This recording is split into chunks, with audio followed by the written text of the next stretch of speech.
Hello. Welcome all. Thank you so much for being here this morning, quite early this morning. It's a huge pleasure and honor to welcome our friends from the family today for the whole day with us. And we're going to start with a great conference by Matthias.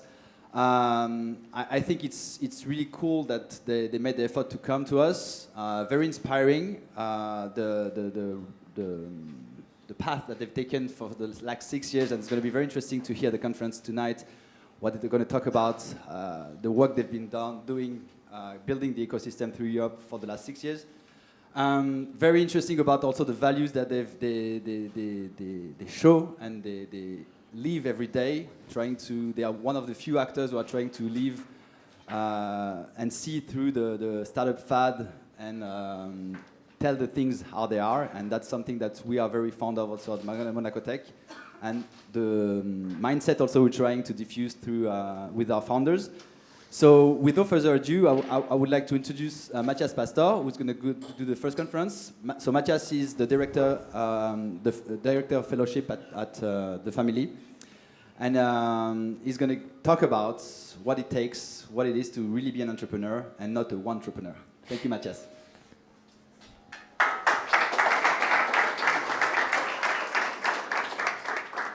Thanks, Fabrice, and hi, everyone.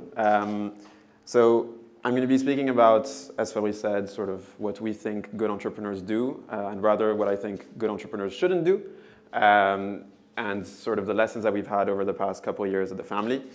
Before I get to that, I just wanted to know who here knows the family? Okay, so quite a few of you don't know. So when Fabrice asked me to do this talk, I started off writing a couple notes. Actually, can you hear me? There's a weird echo, no? Or is it just me that... Do you hear me better now? Yeah? Okay. I'm not going to use this. I don't know why I had this. This is actually much nicer as well. I can have both my hands. So when Fabrice asked me to do this talk, I started writing down a couple things. And then I was like, the problem is that if I do this, I'm going to give him a checklist of like 9 bullet points of building a company. And then a couple of good students are going to take down the bullet points, and then they're going to go and do those 9 bullet points. And I'm going to get hate emails because they're going to be like, I did everything you said and my company still sucks. And because I really don't like hate emails, I prefer saying, like people saying like, oh, you told me not to do this and I didn't, and then I'm doing okay now. I decided I was going to do an anti-to-do list. So instead of doing a do's list, I did a don'ts list. And then I was like, even a don'ts list is too strong, so I decided to do a try not to do list. And so in the try not to do list, I realized that there were 3 sort of qualities that came out of the things that you shouldn't do. And the 3 things are actually the things that we try to foster as much as possible with our founders. And those 3 things are intensity, focus, and love, right?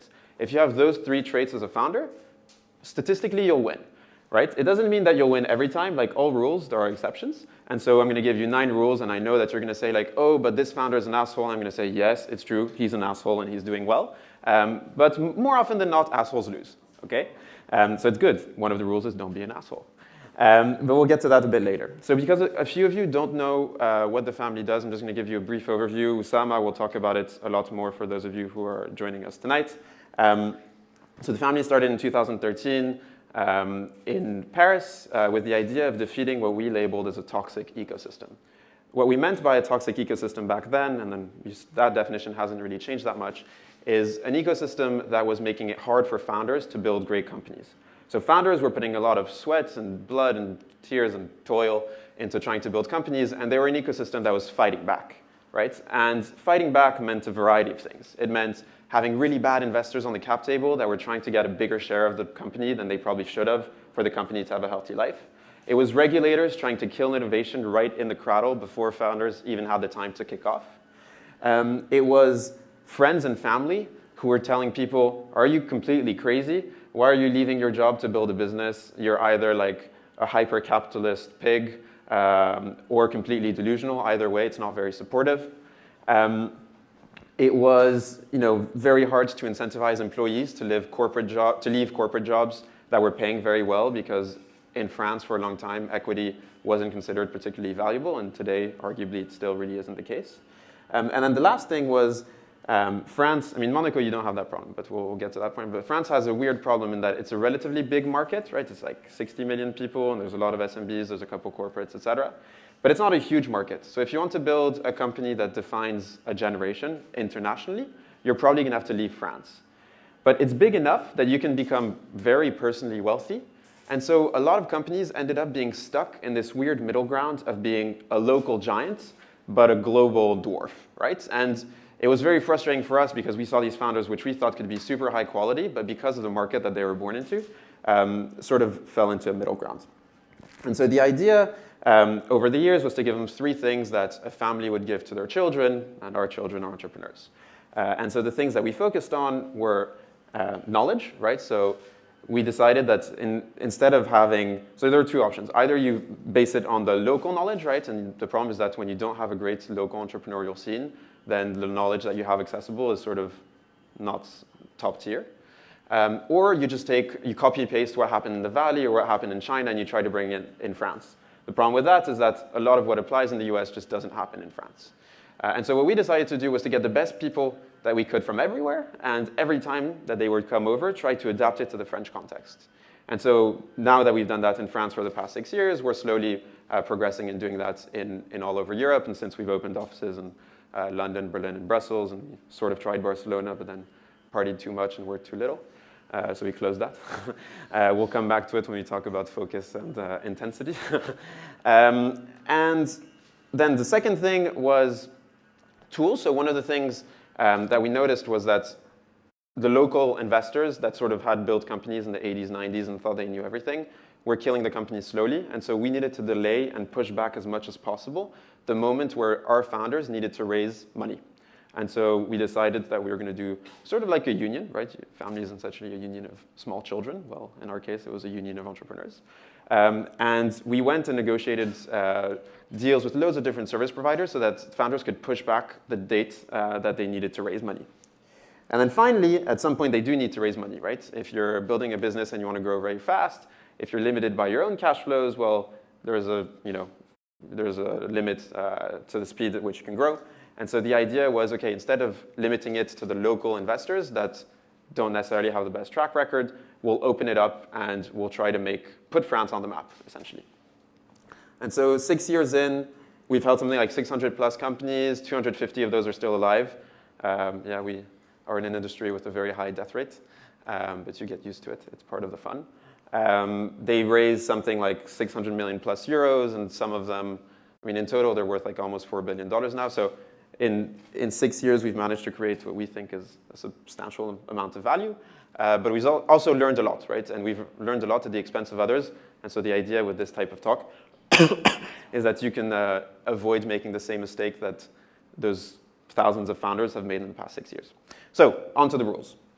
So the first rule that we've seen time and time again, and this is actually probably something that happens more often with sort of frustrated young founders than it is with more experienced founders. So all these rules are about first-time founders. So actually, now that you know a bit about us, who here is building a company? Don't be ashamed. Come on, put your hands high. Okay, and who here is thinking of building a company? Okay, so what is everyone else doing? It's a serious question. Already having a company. Okay, and the others? Working for people who are building companies. Well, yeah, that's or you're not working, but it's okay, cool. Who's a first-time founder? Just so I know, like who is this the first business? Okay, cool. So the first thing that people very often do is that they think that their problems aren't real and that they need to go and solve the problems of other people, right? The problem when you do that, there's 2 things. First, it's so much easier to be your first customer. But more importantly, if you're committing to solving a problem, you're probably going to be working. If this company doesn't work, in 18 months, you're out, right? That's fine. If your company does work, and this is where it gets really tricky, you can be here for the next 5, 7 years, right? Because you quickly owe it to your employees, you owe it to your investors, you owe it to your co-founders, et cetera. If you're stuck solving somebody else's problem, a problem that you don't care about, for 5 to 7 years, that can be a lot of pain, right? And statistically, you won't even be doing it. So statistically, what you get is the pain for sure and the success very unlikely. If every morning you're waking up to go solve a problem that you really don't care about, then the odds of you doing well at that are very low, right? One of the biggest reasons that we see, so the biggest probably reason is fighting amongst co-founders, and so that's what I'll be talking about in a minute. But the second biggest reason is just founders being burnt out and not really liking what they're doing anymore. They've tried a lot of things and they're not entirely sure. It doesn't mean that, so this is what I'm saying is not like follow your passion, you've always loved volleyball, and then go build a company that makes it easier to find a volleyball team, right? That can potentially be a good business, I'm not entirely sure. What I do mean is that you need to have some form of interest, right? We have some founders are 25 and they're working in logistics, and I never would have thought when I met these people that they would be talking about warehouses with sparkles in their eyes, but they are speaking about warehouses with sparkles in their eyes because they find the market so interesting that every morning they're ready to go and be super intense. On average, it's a lot easier to do that if it's something that you're genuinely interested in rather than something that you opportunistically found. The other thing is that if it is something that you opportunistically found, then more likely than not, somebody else will do it with a lot more intensity and focus than you do. The second thing is not focusing on clients that you care about, customers that you care about. So this is probably a bit more of a personal experience, so I didn't introduce myself. I built a company in education. Before I was doing sort of like online tutoring. So I was helping mostly rich kids cheat on their homework, which is not necessarily the most fulfilling job in the world. And after that, I decided to do something even worse in terms of not necessarily the most fulfilling.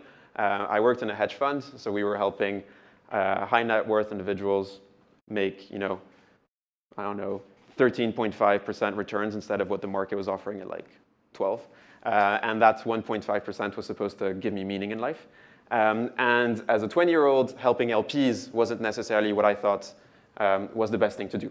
And that's something that's really important because if you don't have a lot of empathy for the customers that you're working for, it's really hard to work twice as hard. And if you don't work twice as hard, you die, right?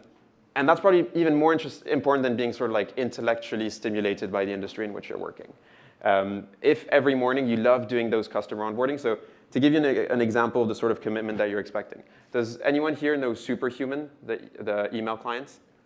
Okay, so Superhuman has a very simple proposition. They say, this is a good example of caring about your customers. Superhuman has a very simple proposition. They say that if you spend more than 3 hours on email per day, they'll save up to 50% of the amount of time that you spend on email, right? That's a lot of time. How many people spend more than 2 hours on email a day here? I do. Oh my God, all the others have such a nice life. I should move to Monaco. So Superhuman is solving a problem that we all know, right? It's spending useless amounts of time on email, doing scheduling and back and forth and whatever. They have an onboarding where somebody from the team, it can be anyone from the CEO to like a random engineer, has to do at least 3 to 4 client onboardings every week. And that's the way that Superhuman maintains the empathy that they have for the clients, right?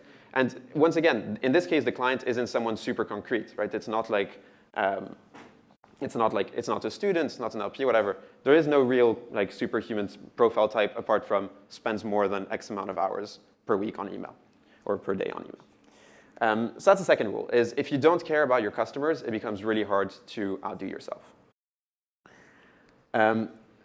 Then we get to co-founders. So who here has a co-founder that they knew from before the business?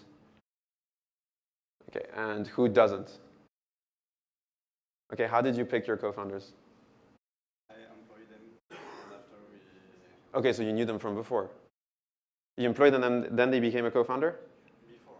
Okay. And you? Same? Okay. And then there was one last hand? Yeah. One of my first customers for a previous business. Okay. But so you had a pre-existing relationship each time? Okay. Good. So no one made the mistake. So one of the classic mistakes for first-time founders is that they say, okay, you know what? I'm going to take on this industry that I don't necessarily know a lot about, and so I'm going to go find someone who has a lot of experience in that industry, and because I'm very hungry and they're very knowledgeable, we're going to make like a very good dynamic duo, and everything is going to work super well. For the same reason that it's really hard to build a business when you're not very interested by the people or the problem that you're solving, it's super hard to keep a marriage up, because at the end of the day, it is a marriage, right? If you think that the company is successful, it's like a successful company has a longer partnership between founders than the average marriage does, right? Average company lasts 10 plus years, usually co-founders stay, average marriage lasts more like 8.59.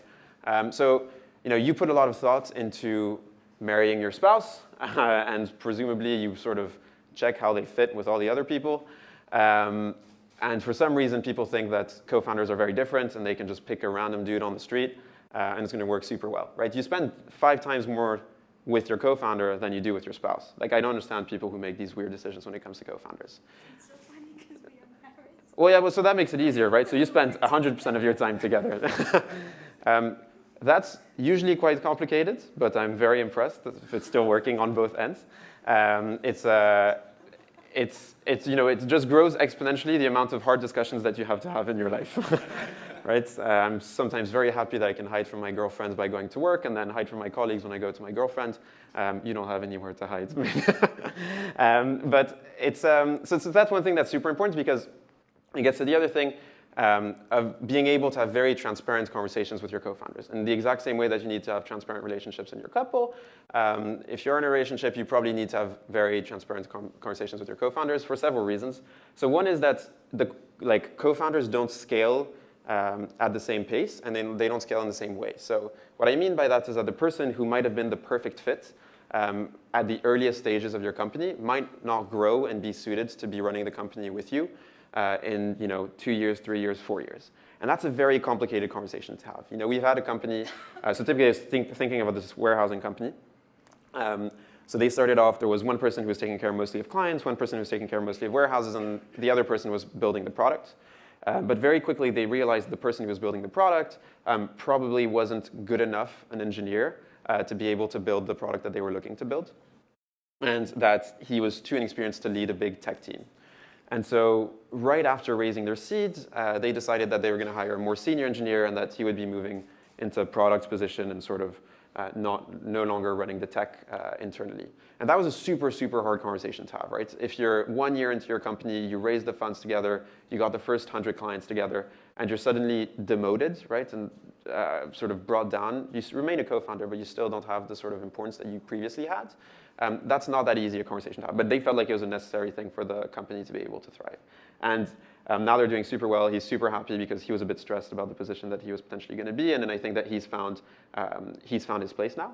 But typically, I think 8 times out of 10 companies would have died at that point because the people weren't able to have a transparent enough conversation. The other thing is that if you don't do it, then the tension starts building up, and then politics start to grow in your company. And if politics grow in your company, then you end up in a situation where you're optimizing for internal survival rather than external survival. And you have so much shit outside that you can't fight internally and have a chance of winning the war outside. So that's the second thing. I think it's probably the bit where first-time founders learn it the most violently because they start off with people who they think are their friends. And because they've never been tested in hard times with those people, end up sort of being disputé for life, right? I forgot how you translate that word. So that was rule number 4. Rule number 5. Let me remember what my rules were. Okay, are we going to have 1 second so I can check my rules? Everybody look at somewhere else. Yes, waiting to learn. So this is actually probably something that's more important for people with experience and people without experience. Very often we get founders who come to us and we're like, okay, so what have you done so far? Like how far are you from launching? When did you launch, et cetera? And they're like, oh yeah, I think we're like 3 to 6 months away from launching. And every time I ask them, like, why are you 3 to 6 months away from launching? And they tell me, we're 3 to 6 months away from launching because we want to do a big launch with a lot of PR and like gather a lot of attention and stuff. Like nobody cares about your launch, right? Nobody ever cares about your launch. The biggest launches that you see, so who knows Product Hunt here? Right, so Product Hunt is just a platform where you can announce your product. Every time you see a product that is successfully launched on Product Hunt, they've been working on it for the past 12 to 18 months. They didn't wait for Product Hunt to launch, right? We have a company who did it yesterday. They were product of the day. It was super cool. But they've already raised 5 million euros from top-tier investors. Like, they're not a launch on Product Hunt, right? So if you're comparing yourself to those people thinking, oh, I'm just going to launch on Product Hunt the day, and that's going to be like the kickoff of my company, your opportunity cost of learning is huge, right? Every day that goes by, you're not learning from your potential users. And in the same way, a lot of people end up not learning on something else, which is analytics, right? So very few people at the beginning, people are very obsessed about it because they hear it. And so they're like, oh, you know what? I'm going to track every single thing my users do, and I'm going to do A/B testing on my landing page and stuff. And you're like, guys, you have 50 people coming on the website every week. It's all very random. There's no point in A/B testing anything. And so we tell them to work a bit on their intuition, spend more time, sort of like qualitative time with users trying to understand. And then because that sort of works, they get to a point where they're having 50,000 visits per week on their website, and we've told them that A/B testing wasn't really a thing, and so they don't adapt their thing, and they're like, oh, you know what? A/B testing is just like marketing bullshit. We're not going to do it. And you're like, maybe now's the point where you should be doing it, right? There's like a lot of people coming on your website. You should do it. And so finding the moment where you have to switch from being fully qualitative to quantitative is probably something that's not super obvious for founders, because once you've been told that you're like Midas with the golden touch and that you have great intuition, it's really hard to be like, actually, you know what? You don't know that much, and you should be testing random stuff. And that comes to the next point, which is that people tend to overvalue their intelligence. I think a lot of people build companies out of ego, and that tends not to be the best reason to build a company. And usually the ego is very misplaced in thinking that they understand something that the world doesn't understand, and that thing is purely theoretical, and they're not going to test it, which means that they write a plan, stick to the plan, and then are very surprised when the plan doesn't work out. And worse than that, they are very surprised when the plan doesn't work out, and they're very frustrated when they see people that they consider to be 10 times less intelligent than them doing super well. And we see that quite often at the family, right? It's the most random people who end up doing the best, right? Obviously, sometimes you get super intelligent people who just execute a plan brilliantly and everything works super well. But very often it's like this person who just tries 100 things a day and sees what sticks, and then does that very well. And because of what ends up sticking is so counterintuitive, it ends up working. A good company, a good example in our portfolio is a company called Merci Andy. They were doing like a hand gel, right? So it's like things to... and so what they wanted to do was to build a sort of new type of consumer product company. And so they decided that they were going to start with the most commoditized thing ever, like who cares about their brand of hand gel? And start selling just that and create a branding around their hand gel, and that potentially it will work. And everybody told us, like, you're working with the biggest fools in Paris. And we were like, maybe we are, we don't really know. But it turned out that they ended up selling millions and millions of euros worth every year of their hand gel. And that today, they're a bit less reliant on their hand gel than they were for a while. But for a while, the hand gel was working so well that they didn't really know what they would do with everything else. And that's something that's really hard to anticipate. It's really hard to anticipate that your hand gel company is going to do super well because you posted a couple of unicorns on your Instagram, right? But it ends up working, right? And the only way that you can know that is if you test it, not if you plan it. Another rule, which I think people, and I think this is particularly topical, and I think Monaco is probably better at that than the rest of the world on average, is not caring about your unit economics. So one of like the very unqualified statements that you hear a lot about startups is we're not focused on profitability. And I always find that sentence very weird. Like, I don't really understand what they're focused on, if not trying to make money. At the end of the day, a business is building stuff and selling it for more than you built it. What they usually mean is that they're, as like the startup group, we're not really concerned about profitability, and we're burning more money than we're making. And that's fine. The problem is that a lot of founders, especially first-time founders, interpret that as it doesn't really matter if you're making more money per customer than that customer is costing you to come. And at the end of the day, there's nothing worse that you can be doing, right? It's very easy to get funded if your revenue is going up. We have companies that started, they were at 0 a year ago, and now they're doing like, I think 40 million GMV this year, right? So like it seems like created a huge amount of value out of nothing. But if you look at how much money they're actually making on the 40 million, they're probably taking 10%, they're making 4 million, and they have overhead of like 8, right? So they're actually burning 4 million to get 4 million in, which is actually really bad.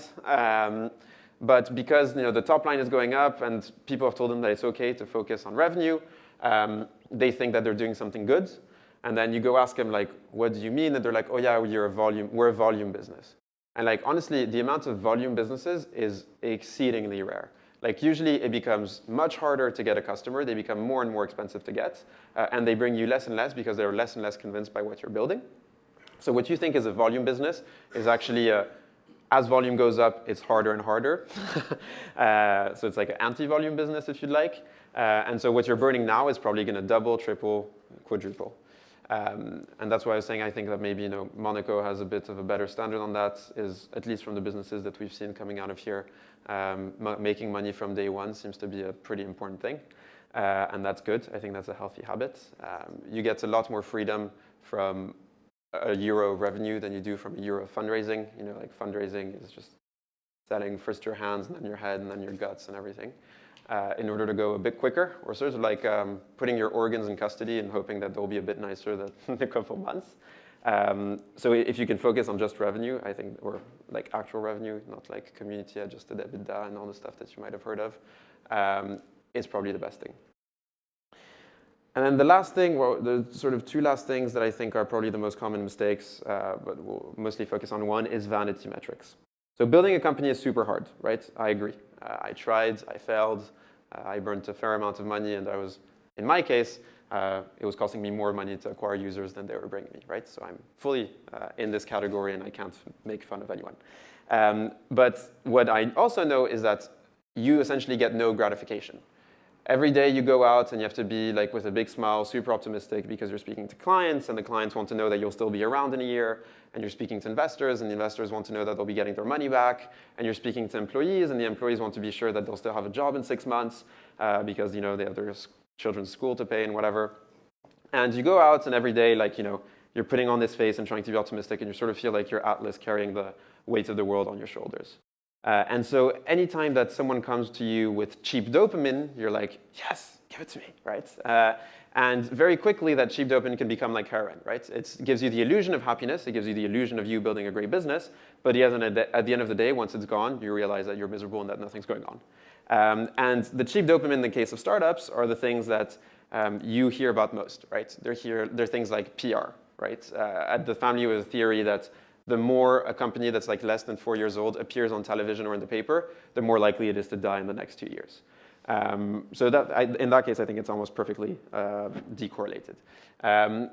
So that's one thing. The other thing is pitching competitions, right? People will tell you, it'll give you a great amount of visibility. Like the only amount of visibility it will give you is from startup wannabes that have very little value to offer you anyway. Another thing is fundraising, right? Like if you knew the amount of crappy companies that we know that fundraise huge amount, not our companies, obviously, like other people's companies, that fundraise huge amounts of money based on nothing apart from the fact that the founder is very charismatic and a good salesperson, you'd be very surprised, right? And so benchmarking yourself against these random people, and also the other thing is that they lie half the time. Like if you take the average fundraising announcement in pretty much any paper, like TechCrunch or the FT or whatever you guys read, you can divide it by 2, remove 10 million, and you're roughly at what they've actually raised, right? Some of it will be secondary, some of it will be debt, some of it will be the founder's inflated ego who heard that this other dude raised 100 million, so he has to say 150 million. Like, it's all fake, right? All the numbers are fake, the journalists can't check anyway. So don't benchmark your success against that. But the problem is that it's really hard not to want to get that cheap dopamine. And so founders tend to be super attracted to it. And one of our jobs at the family is making sure that they're very focused. It's like sometimes we get companies that apply and they've already designed a deck. And when you look at the milestones, it's like nominated for the Midlands Best Startup competition. And then Mayor of London Startup Pitching Final. And I'm like, what have you done in the past 18 months that's related to your actual business? And then they're like, we signed 10 customers, blah, blah, built product. I'm like, if there's any investor in the world who thinks that these random milestones about being the best startup in the Midlands is better than signing 10 customers, then you're fundraising from the wrong people. And that's a really tough thing to hear as a founder because getting customers is hard, building products is hard, winning competitions is usually quite easy, and so they tend to go for that. So please don't do that, and never apply to the family telling you've won a competition. That's like a good way to get we're sorry, we don't think we're a great fit, email. And then the last thing that I wanted to tell you about that I think is relevant. Yes. So there's one thing that's really complicated for first-time founders is hiring. And a lot of the time, they're fooled by experience in the same way that they can be fooled by experience when they're looking for a co-founder. And the worst thing that happens is that usually they think that the problem is them misunderstanding something. And so they let this person who's not necessarily in the right fit stay in the company for months and months and months, and then that builds up the same type of toxicity that you can have from not having conversations with your co-founder. And there's one thing that's always struck me is that I've never heard of a company come to me and say like, oh, I fired that person too fast. Like in the early stages, when you're less than 15 people, if you have a doubt about someone, fire them. Like fire them right away.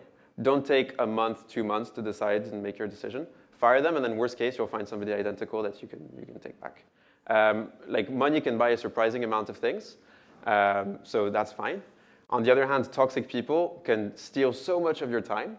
And at the beginning, time is literally the only thing you have, right? Time and good vibes. So if you want to preserve both your time and your good vibes, fire anyone that you feel is making you lose that.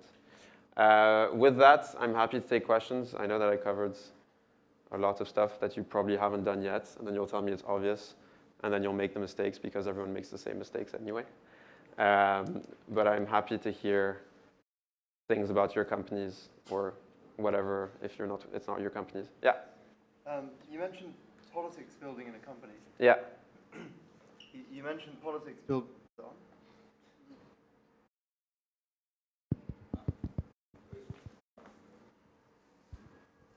How's that? No? Okay. Yeah, you mentioned politics building in your company or in a company. How do you either ensure, how do you prevent politics from building in a company, or how do you ensure that politics builds in a company in a good way? Wow, okay. So politics building in a good way, I'm not entirely sure what you mean. I think the most important thing is just having, one, aligned incentives with the employees, right? So like frustration moves for 2 reasons, right? It moves out of not understanding what other people are doing, not understanding what other people are doing, right? So if you have no way of knowing if other people, because like the biggest reason that you're frustrated is 1, that you don't feel valued, and 2, that you think that other people who aren't doing that well are being more valued than you are. So the first thing is having some degree of transparency about what other people are up to. And the second is understanding how the employee in question can 2x his or her outcome by 2xing the outcome of the company. I think that's the pivotal moment in startups, is when you start having the outcome of the employee being decorrelated from the outcome of the company. And that's essentially what politics is, right? I'm no longer optimizing my outcome by optimizing the outcome of the company. I'm optimizing my outcome by optimizing like how much I'm a kiss ass to the boss, right? And that's the point where the companies start to break and employees aren't 100% focused on creating value for the business. And so the best way to do it, and at the early days, it's really easy because when you're in the early days, you're only doing 2 things. You're building product and you're selling, right? Like if you're doing anything else, you're doing it wrong. So you only have these 2 things to do. And so for sales, it's really easy to align the interests. For products, it's a bit harder, but usually you have some metric on the sort of sprints that you establish with your team, et cetera. And so just being super thorough on, like most of our best founders do weekly one-on-ones with their direct reports. They have very clear objectives, both on a monthly and a quarterly basis, about where those people want to go, and they listen to their concerns. And I think if you have those 3 things, it's fine, because it means that you're personally satisfied. And when you're satisfied, you don't really care how other people are doing. You're only frustrated if people aren't listening to you. So I think that's probably the best thing, is like, instead of caring about the relationships between between employees, which is what people often think politics is, it's actually making sure that your direct reports are very clear on what their objectives are and how they can do 2 times better if they do 2 times better for the company.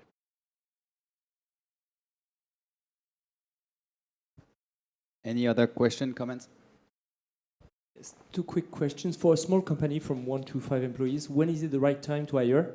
Yeah. When you are by your own, you wait until you cover the charges, but then you work 200% of the time, and it's crazy. And very quick question: Superhuman Mail is read better than Gmail? So I'll take it in the order that you asked them. So when do you hire? So this is another classic early startup mistake. Founders tend to hire for jobs that they don't understand. We tell them to do the exact opposite. It's you hire for the jobs that you exactly understand. If you hire for a job that you don't understand, then you don't know what the person that you're hiring is doing. If you don't know what they're doing, it's really hard to know if they're doing it well, right? So you hired this person, he's doing something in the office, you have no idea what he's doing. And you're just looking at him and you're like, yeah, great, you're doing something. And then it's like, actually, he sucks. But it's really hard to judge him because you don't know. So what you do is the complete opposite. You say, okay, I'm going to do something. If I don't know it, I'm going to learn it. And then when I know exactly how to do it, I'm going to hire someone because then it's very easy to oversee. And when you decide when that point is, well, there's two things. There's one, I know how to do it. And there's two, I could be adding a lot more value elsewhere. I'm going to give you like a sort of very intense example. We have a company called Fempo. I don't know if anyone heard about them. They do underwear for women when they have their period instead of like putting a tampon or having a pad. They were political science students, never built a business before. At the beginning, they were doing all the customer support, so answering every single query for the first 12 months, right? They never done customer support before. They were doing like over 600,000 euros of monthly revenue when the founder stopped doing customer support daily, right? And by that point, there were 4 of them, so they had a lot of money, right? It wasn't a question of like, we don't have money to hire. Is that she felt like she didn't really understand how to best address those problems, and she was also very addicted to it, and we were like, you have to stop, like you have other things to do now. But for the first like probably 8 to 10 months, that was one of the things that she was doing day in, day out, was doing customer support. And that's one of the things that founders would usually say, oh, this is beneath me, I'm going to push it away. But actually, that's one of the things that impacts your brand most, right? So if you don't know how to do it, then you're not going to know who to hire. Yeah, I mean, they were doing other crazy things. Like at the beginning, they were handwriting every single letter when they were sending an underwear. Then we were like, maybe you can get, like, I don't know, other people to do that. But they still have people who handwrite the letter every day. So that was the first question. And then the second question on Superhuman. So I tried for a while, and then I just thought that the price I was paying to answer my email was a bit weird. I think in that sense, I'm a bit too French and not American enough in valuing my time.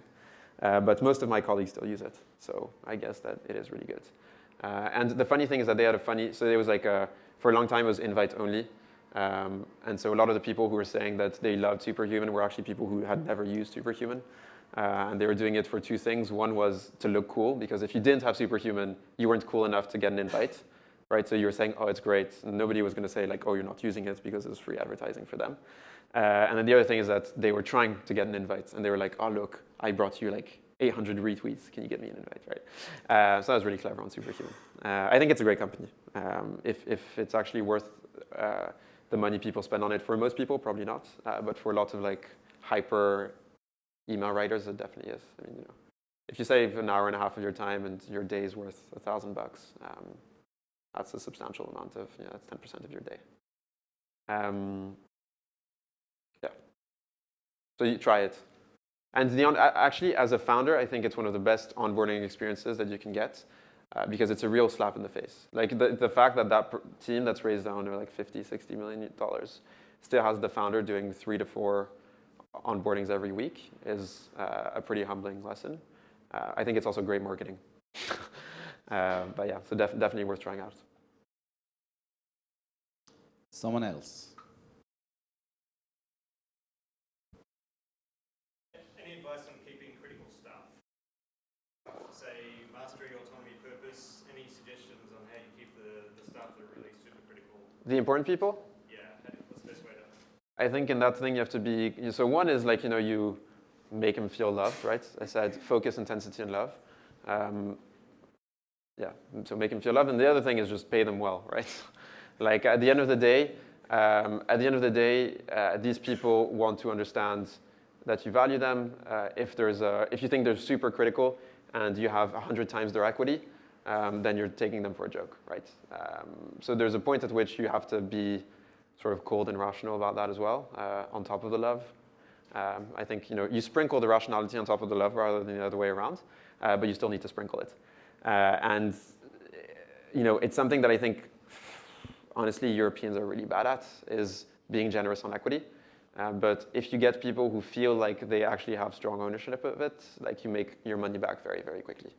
At the end of the day, it's the same bet that founders make with us. If you think of the cold, rational, there's the love pitch of the family, we're a family, and then there's the cold, rational bit, which is we take 5%. Do you think that 95% of your company is worth more with us than 100% is worth without? It's the same thing with employees, right? It's like, are you willing to give away 5% of what you have so that you can get probably 5-10 times the output, right? And sometimes, we see companies that are doing super well, have raised hundreds of millions of euros, come to us asking us for a job because they're like VP level and they have less than 0.1% of the company.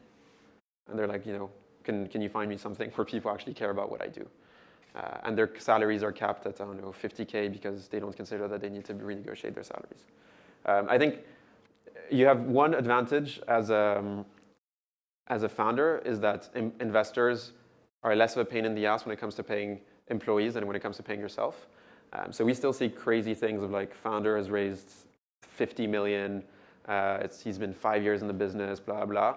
And the board refuses for him to have his salary go above 60K, right? And you're like, he's been working a lot for a long time. Like you can give him more than 60K, he's gonna have a kid, right? When it comes to employees, because like talent is expensive and VCs mostly work by weird buzzword sentences like that, they're okay with you paying whatever, so feel free to raise it. But I think, yeah, just ownership in both the territory within the company and an actual equity stake are just the two ways to do it. There's no like magic sauce to reinvent as far as that's concerned. Anyone else? How did you wake up at 8 this morning and go through the traffic? I'm very impressed. Like if we did this in Paris, no one would ever come. Like the biggest reason founders start companies in Paris, I think, is because they much prefer starting late in the morning and finishing late at night. Is it the opposite side in Monaco? It's like people... I think so. We're big into breakfast, conferences, things like that start at 8 o'clock. Ah, really? Yeah, like in Paris, we would have literally no one. So we're like the sunshine, Ah, yeah, we don't have that problem most of the time. Do you customize the slide every time you have a conference? So I actually do not know. You did this, right? No, that's Maud actually. Maud did that? Yeah, no, so it depends. Usually I try to not take my phone out and be like, what was point number 5? And so sometimes I have slides. But we're very intense about the graphic identity. So I don't know if most of you have had the displeasure of going on the website of a VC. But if you have, you'll probably see that it's very dull and boring, and that it looks like they're managing billions and that they're like masters of the universe, but they're usually not. And so instead of going for a sort of weird middle ground of pissing contest of like how cold and Swiss can you look, we decided to do something that's like completely opposite, and you're like, who the fuck are these crazy people? And the funny thing is that when people have come on our website and then they go to our office, they're like, I've never walked into a website before. And it really looks like that. You literally have palm trees and like animals and stuff. It's weird. You should come by if you're in Paris or Berlin or London. London's a bit less crazy these days, but London and Berlin are very crazy. Sort of looks like church meets shamanic temple meets like, I don't know what the thing where you have the animaux empaillés is called, taxonomy. Sort of looks like a mix of those 3 places. But yeah, no, so that's standard. I always forget that for most people it's a bit shocking. Anything else about the family or your company? Come on, guys. No time to be shy. All Or right. about, Life in general. relationship or... Talk for hours. That's actually, yeah. Like any startups, you always have to start your company with an exit online. Your exit for the family. So what's going to be your exit for the family? Good question. So I'll take the first point as a question, not a point, because I'm not sure that's necessarily true. Like if you think of a company, like most of the sort of generation-defining companies didn't have a very clear acquirer very early on. Like if you take, they obviously did, right? But not an acquirer in the order of magnitude of what they ended up building. So if you take an example of, I don't know, like I think it was Google tried to sell to Yahoo for $1 million. That wasn't their exit strategy. Or if it had been, it would have been a terrible exit strategy, given how much more money they made. Netflix tried to sell for $50 million to some content producer. Same, pretty bad exit strategy. So I think generally, if you're building a business that's doing well, like you think that best case you go public, or you have like some very strategic one. But that's my point, is that at the end of the day, that's fine. That's what I mean. Okay, well in that case, then that's probably ours. Like I don't think that the family has a very strategic acquirer. I don't think that we'd like it, to be completely honest. Like, I haven't met that many. You know, if you think of who the most strategic acquirers would be, it would probably be like a very big asset manager, private equity firm, whatever. I haven't met that many that I'm like super excited to work with. A couple, but not like to the point of us considering selling it. So probably our exit strategy is that, going public. Yeah, I also think that our company is probably, only the public markets would probably understand the complexity of our company. Because I only gave you like a 3% glimpse into what we do. Yeah. Obviously, I've seen hundreds of thousands of companies, French companies. Yeah. Why do you think they're focusing on French market instead of, from day one, focusing on the global market? French companies? Yeah. For a variety of reasons. So one is, to give you a bit of context, we did this tour of Europe. So last year I went to like 20 different countries, some cool, some less cool. Like I went to Ukraine in November, that sort of thing. It's not Monaco, right? And what sort of always happens when you go to when you go anywhere is in very small countries like the Baltics, Nordics, sort of Benelux, the markets are so small that from day one they have to go outside. And so once you're outside once, the marginal effort to go outside the second time is very low. And so you're an international company day one. When you're starting off and you're a French or German or UK company, the effort to go sell to the neighbor, right, on the floor is very little because you probably know them from somewhere and you have like natural clients in your vicinity. And the problem is that once you've started speaking to local clients, the marginal effort to go to US clients becomes much harder. So usually like a classic model for us is like if you're an enterprise SaaS company, we'll try and get two to three customers in France or somewhere in Europe. From that, raise a bit of money because you've proven your model, and then set up shop in New York and San Francisco, and then just try to sell to the big customers there. And I think that strategy works. What usually happens is that if you're an Estonian company, or if you're maybe not a Dutch company, but you're like a Swiss company or whatever, you're going to go sell to an American company from day one, and then you essentially set up shop there right away. And so that's probably the biggest reason. We have a couple companies that started off American from day one, even though they were actually French companies. But that's more rare, and usually because they're selling a product that's very American. So like I'm thinking, we have a really good company in HR like that does coaching solutions. They started off like the people they thought needed most coaching was engineers in the Valley, because turnover is so high, and so you need anything that can increase retention. They're very happy for. So they went to sell to Facebook and Procore and companies like that, and then after a while, they started getting inbound from BNP and Sephora and LVMH and whatever. And so after a while, they're like, oh, actually, your market's bigger. But they learned it that way around. Overall, it's just because it's easier to sell to your neighbor than it is to sell. Also, like, you know, there's one thing about courage. Like, you're selling a product that you're not super proud of because it's still a bit shaky. You don't want to be taking a plane for 6 hours, meet 20 customers, and then telling you, like, no, sorry, we're not taking your product. It sucks. All right, it's much easier to do that if you're doing it on the same floor. So I think there's some of that as well, like, you know, ego. And at the beginning also, I think it makes sense to be close to your customers, just because you want to iterate as quickly as possible on the product.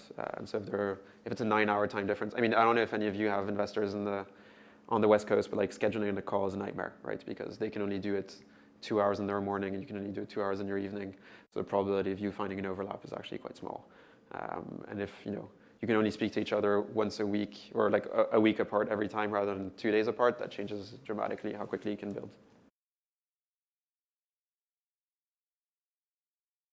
Any other questions? The people who, yeah.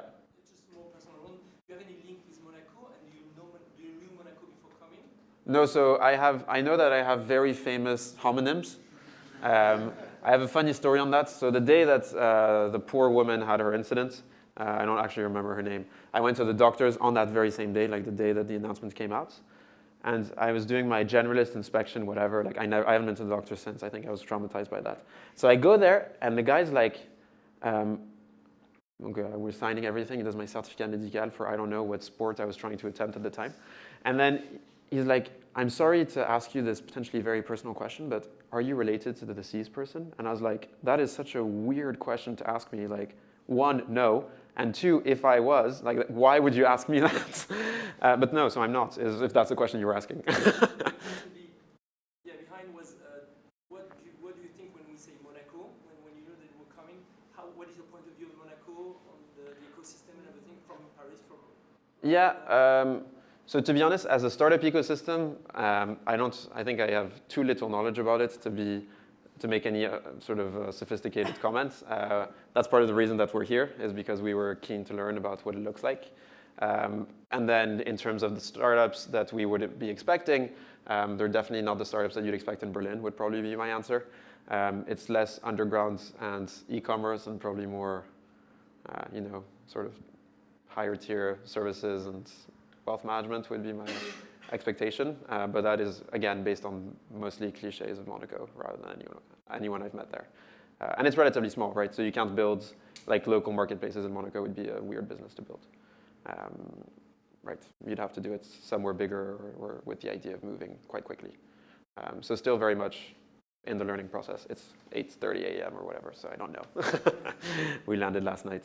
I'll have a better answer tonight, I promise. I was going to say something earlier. Oh yeah, who's raised funds here? From local investors? What? Everywhere. I mean, local investors are sort of from everywhere anyway, I guess. And what has your experience been so far? This is me learning about you. Tough. It's tough to raise, or they're tough once you've raised? Not tough to raise. Okay. What do you do? My previous company was about sustainable transportation, so it was the franchising of electric bicycles. Okay.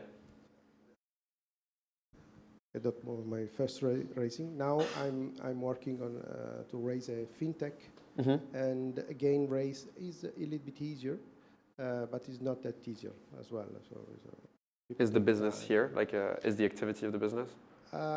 Actually, the people are here, but we have to base it in France because the French got the regulation that we needed, and Monaco still lagging. And so we are obliged to start in France. What about the two of you behind? Did you raise locally as well? Yeah, I've got a company here with 20 people. Yeah. In data aggregation, distribution for Amazon, Cdiscount people, and Rakuten. Okay. So basically, if you look at the homepage or the toy page on Amazon, yeah, we populate that page for Amazon. So that's what they don't do that? No. Okay. Because toys is a very fragmented industry, so video games. Yeah. And so we're doing 200 people in 200 data formats. Okay. And then mapping that into Amazon's data schema, so we can have they've got one SLA to hit us. And so you take care of maintaining the database of all games on Amazon? Yeah, video games and toys. So and they do that for a lot of things? Or is it just because video games is particularly fragmented? There are specialist sectors like DIY where they have to use data aggregation. So it's fragmented, people who are not IT competent. Okay. So we deal with Lego. So they marketplaced their marketplace? Yeah. Wow. So, and then Rakuten do the same. So they bring in, we're a top tier data provider. Yeah. So on the Rakuten marketplace, we're tier one, and we then, anybody else who's provided data, we then push that data out. Right. So you don't own any of the stock, you're just a middleman between information, not even product. We're doing mapping, transformation, QC.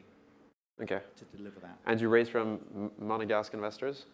We've got two things. We were very well supported. The government has got a development agency, SACDE, and they supported us and they put us in touch with banks. So we've got a mixture of BPI, banks. So BPI is active in Monaco as well? No, the Monaco is Fond Monégasque d'Innovation. Okay.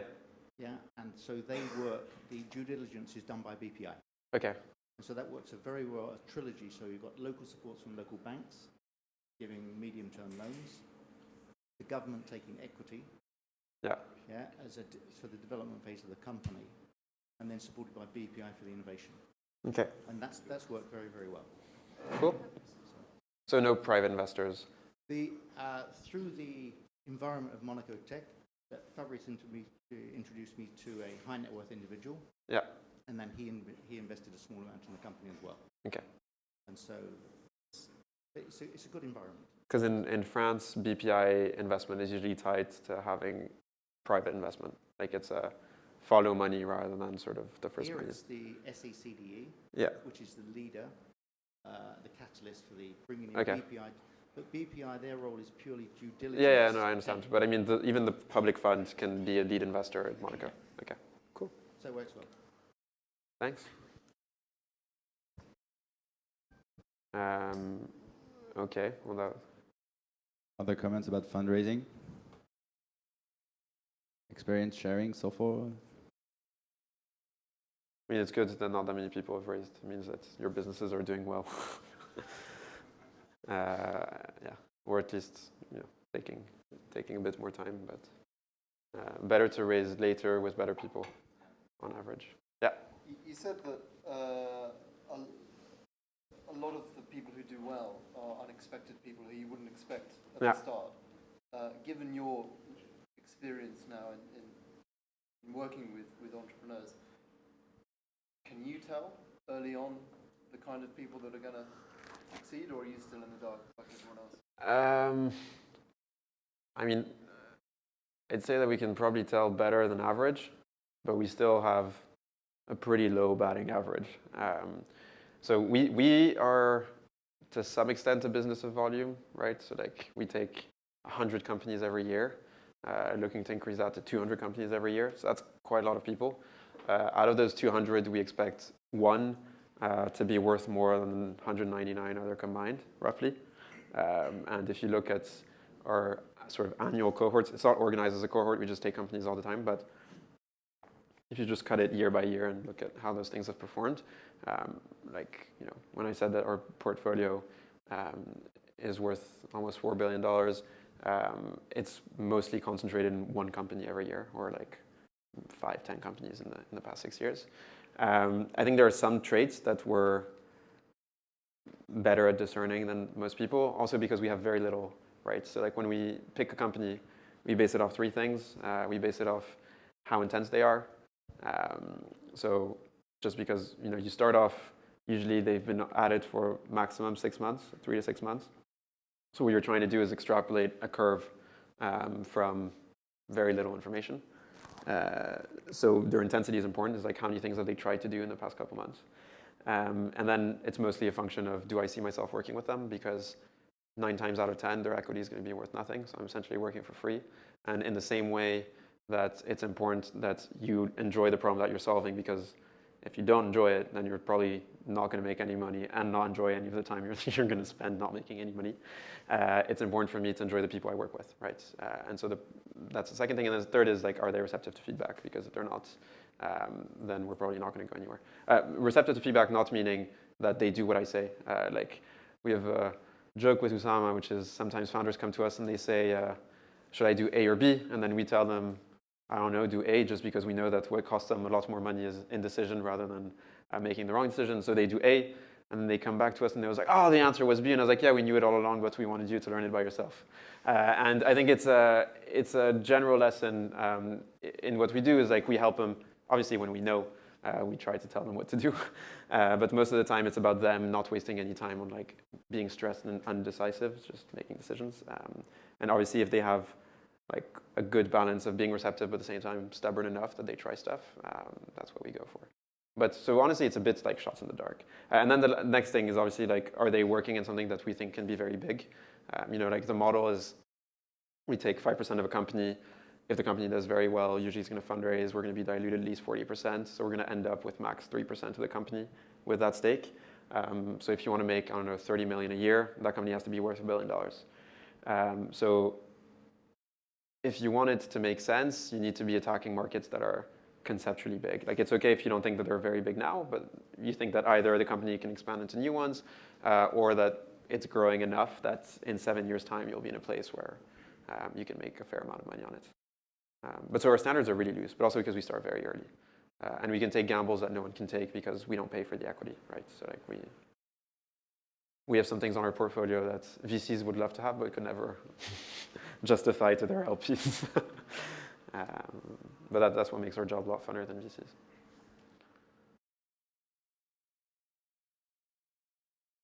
Any other questions? Cool. Thanks a lot for having me, and I look forward to seeing some of you. We're probably going to stick around. I don't know what the plan is, but I know that a lot of people end up being shy, and then it's like there's no questions, and they ask me questions. But it's fine. I'm happy to do it as well. But yeah, thanks a lot, and have a nice day. Just one last question. See, it starts. Sorry. No, I'm just interested. Your experience. You said when you started the ecosystem, it's not conducive to startups. I'm particularly interested in the French experience. Yeah. Because I've lived here for 30 years.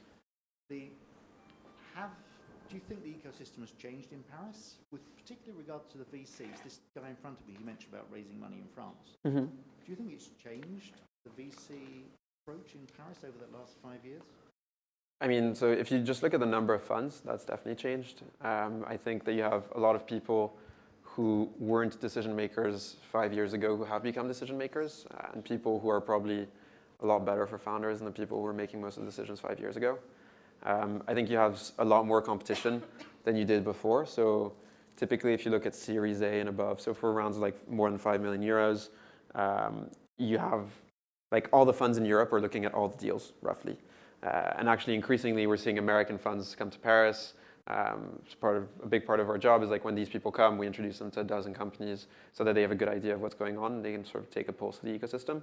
And that's something that we didn't see at all 5 years ago. Like there's some very random deals that were done because founders went to the Valley or like the US was their market. But overall, it was like unheard of. And so that competition has fostered some better behavior. I think that one thing where there's been very little progress is in early stage, like seed investing. I think Series A is like fairly competitive now. Seed investing is still super, super local.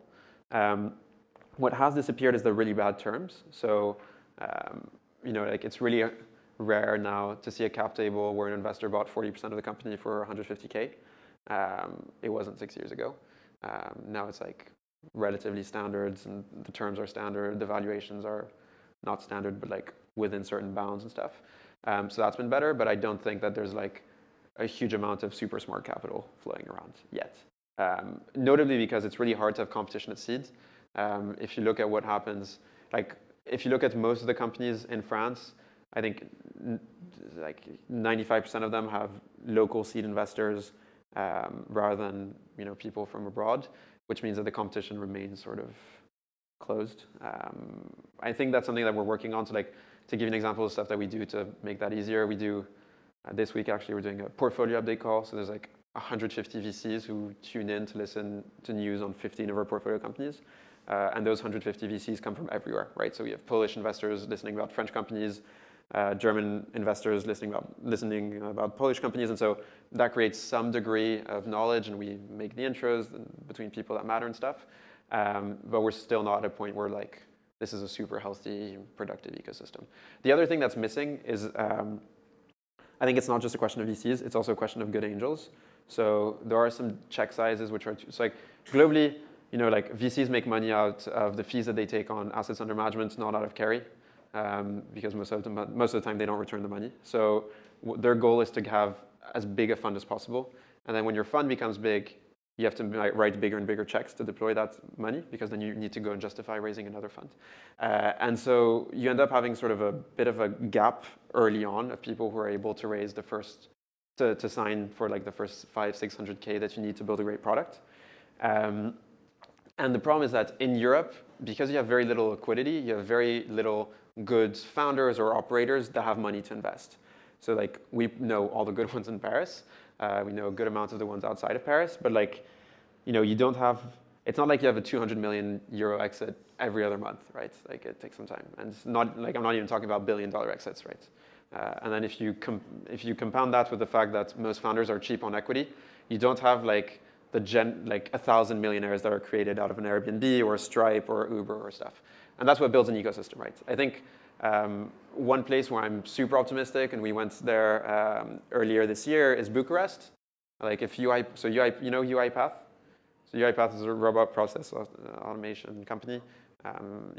So they based out of Romania, right? Now they're sort of rebranding as a US company, but they are European. And they're probably going to make 1,000 millionaires in Bucharest, right? And $1 million in Bucharest goes quite far. It's not like 20 square meters in Monaco. You can do something pretty substantial with it. And if you have if you have 1,000 millionaires, like that money is likely going to go back in part into startups. And I think that's a good way to kickstart an ecosystem. And we haven't had that story yet in France. So yeah, that's what's missing. And that, we're working on the next 10, 15, $100 billion exits. But give us some time. Tiny bit more.